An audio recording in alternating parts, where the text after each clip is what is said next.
It's back to the chestnut, American chestnut raft.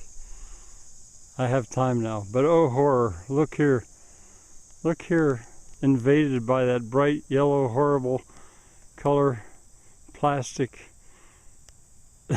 empty but rinsed half-gallon milk jugs. That's the Scow, and over there's the Dinghy, and I'm going to finish the Dinghy right now. I've got the other two parts to it right there, plus these pieces with 4 holes drilled in each. And what I've done here is, well, through all this, is I've strung empty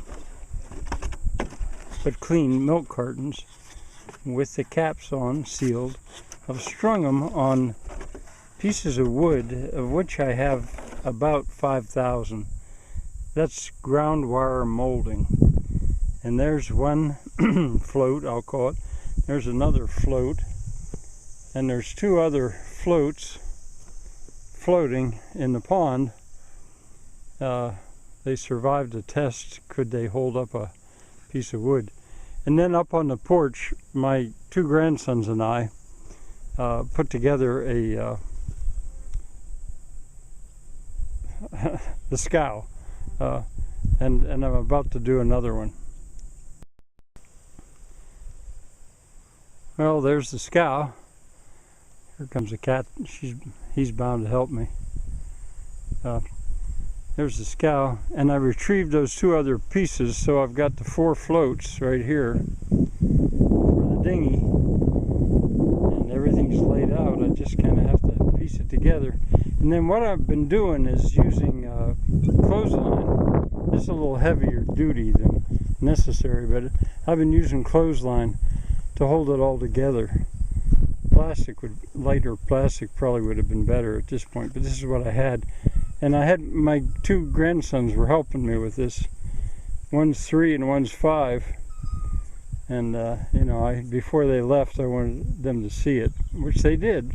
The 3-year-old, he basically understood this whole process.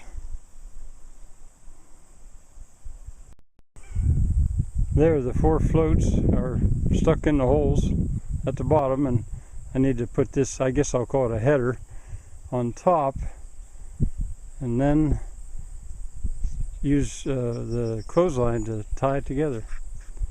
There, my cat, as always, inspecting Tux. Wonder what he thinks. There, it's ready to join the other one. But I decided this one is the Scow, and that one over there in the floating is the Dinghy, because Dinghy is a lot like Dinky, and it's a little smaller because that's the headers on each side of the little round joists are 6-inch, whereas here they're 8-inch. So if I need to tell them apart, this one is the Scow, and that one over there is the Dinghy. And the easiest way to put them afloat, what's the word for that, I find, is just throw them. We'll see. There go the ripples. What I did was I just threw the Scow in, made some bubbles, and there they are. There's the Scow and the Dinghy.